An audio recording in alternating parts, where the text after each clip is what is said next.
Hello friend, मैं फरजंद अली। हम पिछले सालों की इनकम टैक्स की रिटर्न जमा नहीं कर सकते थे। एक नई ITR आई है, ITR U, और जिसको अपडेटेड ITR भी कह रहे हैं। इसको कैसे जमा किया जाता है और इसका प्रोसेस क्या है, क्योंकि जो हम नॉर्मल ITR जमा करते हैं उसका प्रोसेस अलग है। उसमें हमें कोई एक्सेल यूटिलिटी वगैरह किसी की जरूरत नहीं पड़ती। हम डायरेक्ट लॉगिन करेंगे और लॉगिन करने के बाद वहां पर डेटा फीड करेंगे और उसको जमा कर देंगे। लेकिन ITR U या अपडेटेड ITR को जमा करने का तरीका अलग है। पहले हम इसको, जो इसकी यूटिलिटी है, उसको डाउनलोड करेंगे और उसको फिल करेंगे। फिर फिल करने के बाद उसमें JSON फाइल को जनरेट करेंगे। उस फाइल को हम अपलोड करते हैं, फिर हमारी ITR जमा होती है। ये पूरा वीडियो आप देखिएगा। आप इस वीडियो को स्किप नहीं कीजिएगा, क्योंकि आप कहीं पे भी स्किप कर देंगे तो फिर वो चीज या वो पार्ट आप समझ नहीं पाएंगे। अगर आपने अभी तक हमारे YouTube channel true viral story को सब्सक्राइब नहीं किया है तो प्लीज सब्सक्राइब कर लीजिएगा। आइए शुरू करते हैं अपनी ये वीडियो। इनकम टैक्स की पिछले साल की रिटर्न जमा करने के लिए सबसे पहले ये हमने खोला और यहाँ पर हम सर्च करेंगे ई फाइलिंग इनकम टैक्स। ये यहाँ पर होम इनकम टैक्स डिपार्टमेंट लिखा है, यहाँ क्लिक करेंगे और ये जो डाउनलोड से लिखा हुआ है यहाँ क्लिक करेंगे और फिर असेसमेंट ईयर सिलेक्ट करनी है, जिस ईयर की हमें जमा करनी है। अगर हमें 20-21 की जमा करनी है तो 20-21 सिलेक्ट करेंगे और 21-22 की जमा करनी है तो 21-22 सिलेक्ट करेंगे। फिर इसको स्क्रॉल डाउन करेंगे और फिर नीचे ITR 4 पे क्लिक करेंगे। उसके नीचे यूटिलिटी एक्सेल बेस्ड लिखा हुआ है, यहाँ पर हम क्लिक करेंगे और ये हमारी डाउनलोड होगी फाइल और ये हम इसको पाथ देंगे। फ़िलहाल मैं डेस्कटॉप पे सेव करता हूँ। मैंने ये डेस्कटॉप पे सेव कर ली। ये देखिए, अब इस फाइल को सबसे पहले एक्सट्रैक्ट करेंगे। एक्सट्रैक्ट करने के लिए राइट क्लिक करेंगे और राइट क्लिक करने के बाद एक्सट्रैक्ट फाइल लिखा हुआ है, यहाँ क्लिक करेंगे और ओके पे क्लिक कर देंगे। ये हमारी एक्सट्रैक्ट हो गई है फाइल। अब हम इसको ओपन करेंगे। ओपन करने से पहले ये देखिए एक्सेल यूटिलिटी में है, इसको हम राइट क्लिक करेंगे और प्रॉपर्टीज़ में जाएंगे। प्रॉपर्टीज़ में जाने के बाद ये नीचे लिखा हुआ है अनब्लॉक्ड, तो अनब्लॉक्ड पर हम यहाँ सिलेक्ट करेंगे, अप्लाई करेंगे, ओके करेंगे। ओके कर दिया हमने। उसके बाद फिर हम इस फाइल को खोलेंगे। इस फाइल को खोलने में काफ़ी टाइम लग जाता है, क्योंकि पूरी प्रोसेस होने के बाद ये फाइल खुलती है। ये देखिए, ये हमारी फाइल खुल गई है और सबसे पहले सिक्योरिटी वार्निंग लिखा हुआ है, मैक्रोस हैव बीन डिसेबल्ड लिखा हुआ है। यहाँ ऑप्शन पे क्लिक करेंगे और इसको नीचे इनेबल दिस कंटेंट लिखा हुआ है, यहाँ सिलेक्ट करेंगे और इसको ओके करेंगे। ओके करने के बाद अब ये हमारी प्रॉपर फाइल खुल गई। अब ये जो फॉर्म है, फाइल है, ये दो तरीके से फिल की जाएगी। या तो आप जितने भी कॉलम दिए हैं ये, इन सभी को जो पर्सनल डिटेल वगैरह दी होती है, ये सभी फॉर्म आप खुद इसको फिल कीजिएगा, या एक इसको बहुत आसान तरीके से फिल करने के लिए प्री फिल डेटा को डाउनलोड करके फिर इसमें अपलोड करेंगे। देखिए कैसे। लॉगिन करेंगे। लॉगिन करने के बाद ये ई फाइलिंग लिखा हुआ है, यहाँ जाएंगे वे इनकम टैक्स रिटर्न और इनकम टैक्स रिटर्न के नीचे डाउनलोड प्री फिल डेटा पर क्लिक करेंगे और फिर यहाँ पर असेसमेंट ईयर सिलेक्ट करेंगे। हम जमा कर रहे हैं 21-22 की, तो ये 21-22 सिलेक्ट करेंगे और डाउनलोड करेंगे। इसको पाथ देंगे जहाँ पे भी हमें फाइल को सेव करना है।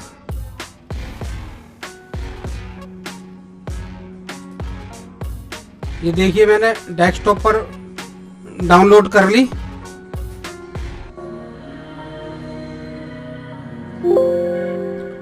अब हम यहाँ पर इंपोर्ट प्रीफिल्ड पर क्लिक करेंगे और ये ओके करेंगे और यहाँ पर जो हमने अभी फाइल को डाउनलोड किया है उसको सिलेक्ट करेंगे और ओके कर देंगे। अब देखिए, सारा ये जो पर्सनल डेटा है वो सारा ऑटोमेटिक फिल हो गया है। डेट ऑफ बर्थ, एड्रेस, सब कुछ, मोबाइल नंबर, ईमेल आईडी, सारा। अब आगे हम क्या करेंगे, देखिए नेचर ऑफ एम्प्लॉयमेंट, यहाँ सिलेक्ट करना है हमें अदर, और फाइल्ड इन रेस्पॉन्स नोटिस या कुछ नहीं करना। फिर फाइल अंडर सेक्शन पर क्लिक करके यहाँ पर सिलेक्ट करना है अपडेटेड रिटर्न, और अपडेटेड रिटर्न जैसे हम क्लिक करेंगे एक नई शीट खुल जाती है पार्ट ए। फिर उसको नीचे स्क्रॉल डाउन करेंगे, are you opt to new tax regime, तो यहाँ नो करेंगे, यहाँ यस करेंगे। अब इसको स्क्रॉल डाउन करके नीचे ये देखिए, whether this return is being filed by representative, तो यहाँ पर हम नो करेंगे क्योंकि हम खुद जमा कर रहे हैं। और फिर इसको आगे कुछ नहीं करना है। इसके बाद फिर हम जाएंगे पार्ट ए पर, यहाँ फिल करना है हमें।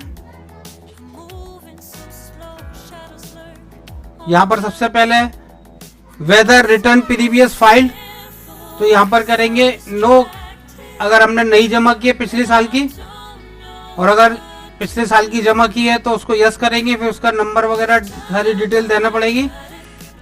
उसके बाद फिर हम यहाँ पर are you eligible for filing and updated return, तो यहाँ पर आप एलिजिबल हैं तो हम यहाँ पर यस को सिलेक्ट करेंगे।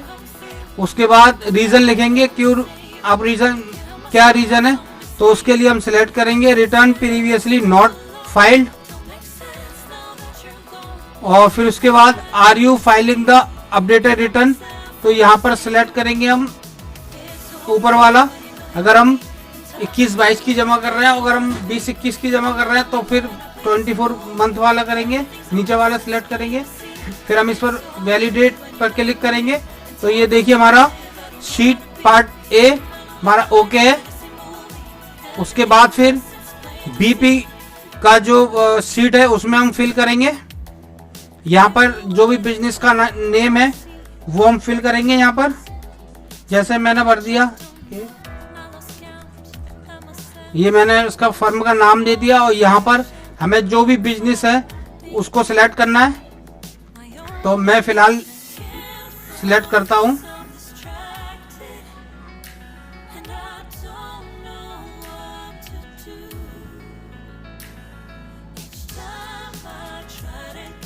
ये वाला 9028 का। और फिर उसके बाद फिर हमें यहाँ पर जो हमारी सेल है, टर्नओवर है, वो लिखना है। तो अगर हम चेक से पेमेंट, चेक से हमें अमाउंट मिला है सेल का, तो वो ऊपर वाले में, और एनी अदर मोड में करेंगे। तो हम जो है वो सारा का सारा अमाउंट एनी अदर मोड में करेंगे। ये देखिए मैंने सेल का अमाउंट डाल दिया। फिर यहाँ पर हम 8% लिखा हुआ है, तो यहाँ पर हम जो हमारी इनकम हुई है साल में उसका अमाउंट डालेंगे। यहाँ पर ये हमने यहाँ पर सेल का अमाउंट डाल दिया, और फिर उसके नीचे स्क्रॉल डाउन करेंगे। स्क्रॉल डाउन के बाद ये नोट फॉर E11 लिखा हुआ है। ये यहाँ पर कुछ जो अमाउंट है वो मैंडेटरी होता है, बाकी जो अमाउंट ये लिखा हुआ है वो आप फिल कीजिएगा। अब जैसे कैश इन हैंड लिखा हुआ है, तो मैं यहाँ पर कैश इन हैंड लिखूंगा, या बैंक में कितना बैलेंस है 31 मार्च को वो लिखूंगा। और सन्ड्री डेटर्स ये मैंडेटरी होता है। और इन्वेंट्री कितनी है, इन्वेंट्री लिख दी मैंने, या फिक्स एसेट्स है तो डाल दीजिए। और सन्ड्री क्रेडिटर्स ये मैंडेटरी होता है।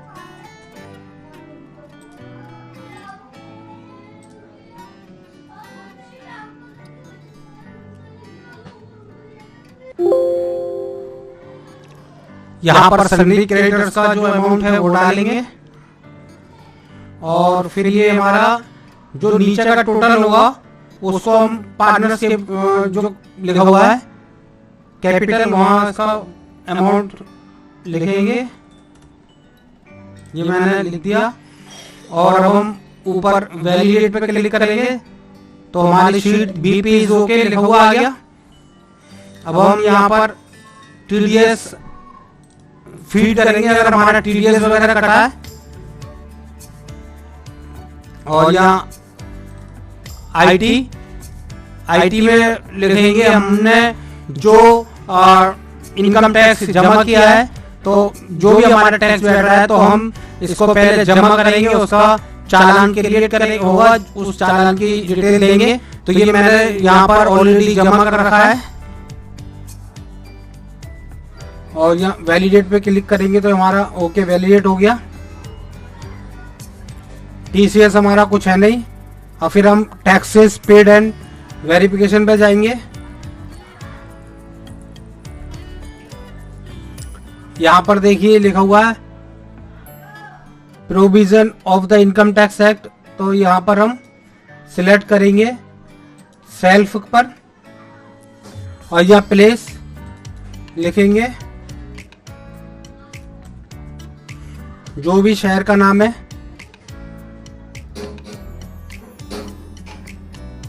और इसको वैलिडेट करेंगे। तो हमारी यहाँ पर देखिए अकाउंट नंबर मांग रहा है,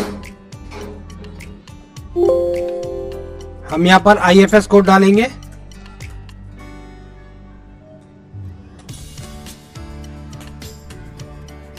और जब आईएफएस कोड डालेंगे तो हमारा अकाउंट नंबर बैंक का नेम खुद आ जाएगा।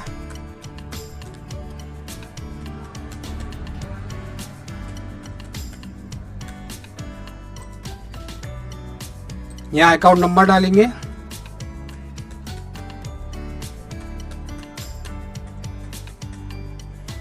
और फिर यहाँ पर सिलेक्ट करेंगे ऊपर और सिलेक्ट करने के बाद अब हम देखते हैं वैलिडेट होगा। ये हमारा वैलिडेट हो गया है।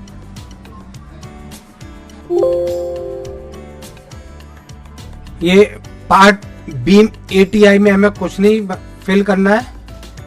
उसके बाद फिर 80D में आएंगे। 80D में यहाँ पर ऊपर वेदर यू और any of your family member वाले लिखा हुआ है, यहाँ पर नॉट क्लेमिंग। और फिर नीचे वाला भी जो रेड कलर का लिखा हुआ है whether any one of your parent, यहाँ पर भी नॉट क्लेम करेंगे। फिर हम इनकम टैक्स जो डिटेल है इस पर शीट पर आएंगे और फिर यहाँ पर कैलकुलेट टैक्स पे क्लिक करेंगे। फिर ये प्रोसेस होगी तो हमारा ये टैक्स कैलकुलेट हो गया।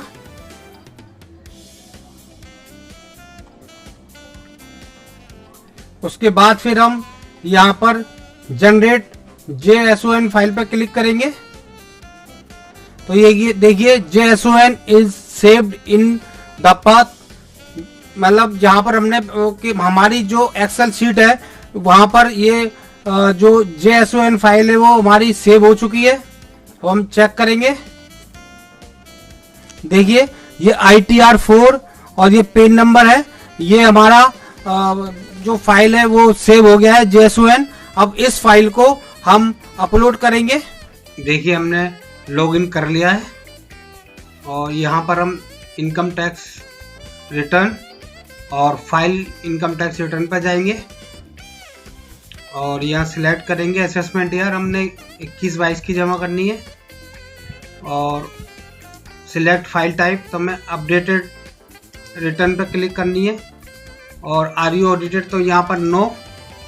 सिलेक्ट ITR, तो यहाँ पर हमें 4 का सिलेक्ट करना है और यहाँ हमें कंटिन्यू पे क्लिक करना है।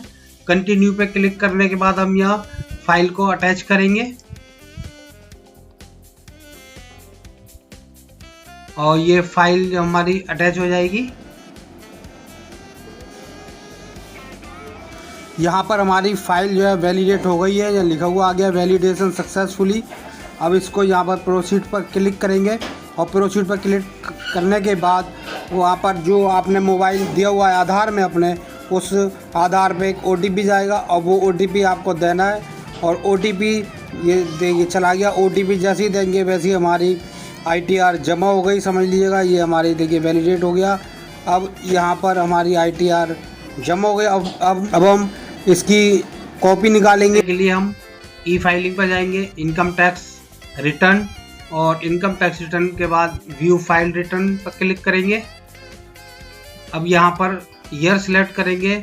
हमने अभी रिटर्न जमा की है असेसमेंट ईयर 21-22 की। 21-22 के नीचे देखिए डाउनलोड रिसिप्ट लिखा हुआ है, यहाँ क्लिक करेंगे और इसको हम सेव करेंगे। सेव करने के बाद अब हम इसको खोलेंगे तो देखिए ये हमारी रिटर्न जमा हो गई है असेसमेंट ईयर 21-22 की पिछले साल। फ्रेंड्स, ये थी आज की हमारी वीडियो। आपको ये वीडियो कैसी लगी? आपको समझ आ गया होगा कि ITRU कैसे जमा की जाती है। अगर आपने समझ लिया होगा और आपको सही लगे तो ये वीडियो को आप अपने रिलेटिव में, अपने मिलने वालों में, सभी जगह ज्यादा से ज्यादा शेयर कीजिएगा, जिससे कि उनको भी पता चल सके कि ITRU कैसे जमा होती है। फ्रेंड्स, मिलते हैं अब अपनी अगली वीडियो में। Thank you so much.